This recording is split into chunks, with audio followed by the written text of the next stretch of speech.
Hello everybody, welcome to Savage Ink Studios. I'm your host, Ink, and today's Sketchbook Storytime is about the time that someone offered me an escorting job. Now, I'm sorry it took so long to get this video up. I had every intention of posting a video the day after I made this piece, and then I came down with bronchitis. And then it turned into pneumonia. So I've been hacking up my lungs for the last week and some, and that is why I have not been able to record. So this is the first time in over a week that I thought that I might be able to record without coughing all over you guys. So you're welcome. Alright, so this story took place several years ago when I was kind of sort of homeless. Now, I only considered myself to be homeless when I was sleeping on picnic tables and eating out of dumpsters, but there was a time where I didn't have an apartment. I was actually renting motel rooms with 3 people that I barely knew. So that was kind of homeless. We had roofs over our heads, but we didn't really know each other, and us pooling all of our money together was enough to get us a motel room. I actually don't remember how I even met those people, probably just on, meeting people apps were big during that time, where you talk to strangers and meet up with people that you don't know, which is actually how this story starts. So, I had a motel room with these 3 people, whose names don't matter because they're not in this story, and I had been on a social networking app to meet people, and I'm fairly certain I was looking for girls to, engage with, if you know what I mean.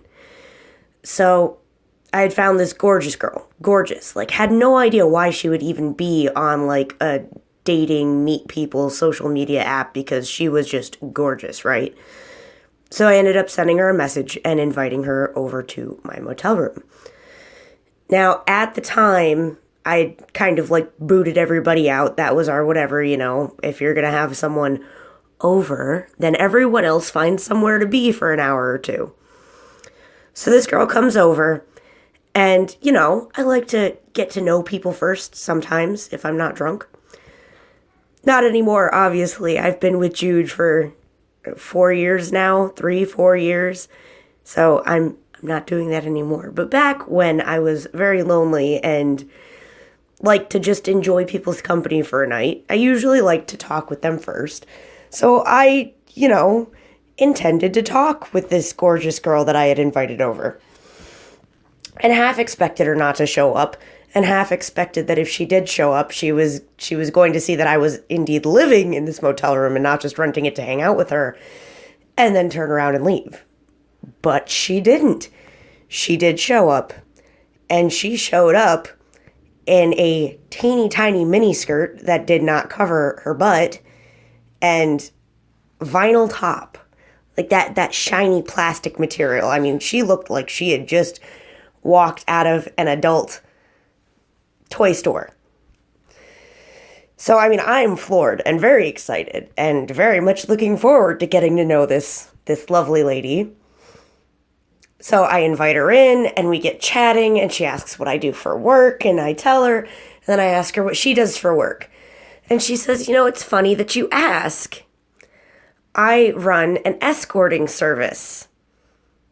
And I kind of just stopped, and I'm like, oh, damn. All right, well, I should probably tell you up front then that I don't know what it costs to hire one of your girls, let alone the person running it. But I'm fairly certain that I don't have that kind of money. So I apologize. I didn't know that that's what this was. And she's like, oh, no, you're not. I didn't come over because I thought you were going to, hire me for an hour. I actually came over because I wanted to offer you a job. Yeah. And I'm kind of just sitting there with my mouth probably hanging open like an idiot. Try and keep in mind, too, during this time in my life, I was not eating very well. I was quite thin, and while not being particularly attractive, I guess there is a niche appeal for scary goth girls who are willing to get down in lingerie, whether they're attractive or not. And I was most definitely very, very gothy. All of my photos had my lip rings in and my eyebrow ring in and black lipstick and heavy eye makeup and most of the clothes that I owned at that point in time. I had, men's clothes per usual, and the clothes that I had that were women's clothes were all leather and vinyl and very, very gothy. So she's looking at me quite expectantly, and I'm like, look, I am flattered, truly, but I don't do like the horizontal tango with people for money. Like, I'm definitely not down with that. And she's like, oh, no, it's not like that, you see. Escorts are not the same as prostitutes. You don't technically have to sleep with anybody. And I'm kind of just laughing on the inside a little bit, like, all right, lady, I have seen enough TV shows to know they call themselves escorts. And yes, there is a top line business of if someone is lonely and wants you to go to dinner with them, you do that. I'm also aware that if you get yourself into a business like this, it is very much expected of you to sleep with people. And you can get fired at best and hurt very, very badly at worst if you do not. After a certain point in time. Like, I've seen those TV shows. I know how this works. No, thank you. And I told her, I'm, again, very flattered, but I don't think that it's for me. And she proceeded to get closer to me and put her very finely fingernailed hand on my leg to tell me all of the reasons why I would be great as one of her girls. We did not end up doing anything intimate that day, I can tell you, because I got so uncomfortable by the end of the conversation where she was quite insistent that I would make so much money and that I could get out of this motel room and that it would be a great life for me, and me very firmly insisting, I very much feel like I'm going to end up in a sex trafficking ring and I'd really rather not. So she ended up leaving quite frustrated, and I ended up staying quite frustrated. I mean, how often do you invite a gorgeous girl over?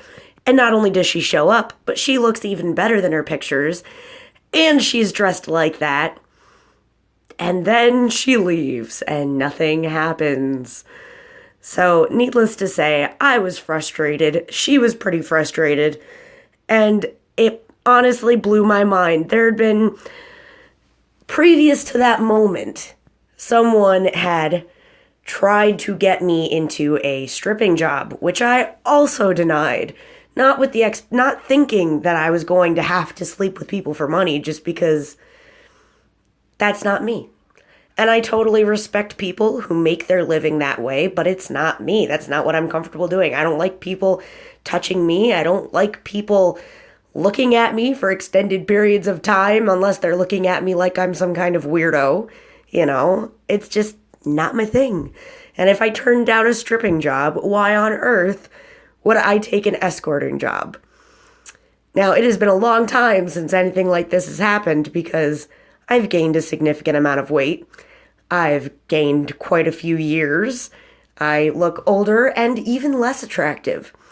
So, thinking back to the points in time where I was more socially acceptable visually and being grateful, actually, incredibly grateful that I've gained weight and years and that I don't get weird questions like this anymore, because how uncomfortable is that?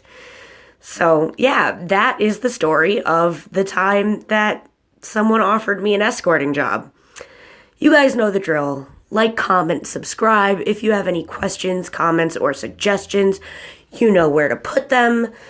And as far as my threadless shop goes right now, you're welcome to check it out. My latest design I would not recommend ordering just yet because there's something funky with the color. I ordered it just to make sure that it would be right for you guys, and apparently there was something wrong with the transparency. So the last one you might want to hold off on until I fix it. Everything else is still available. And I will see you guys in the next one. Peace.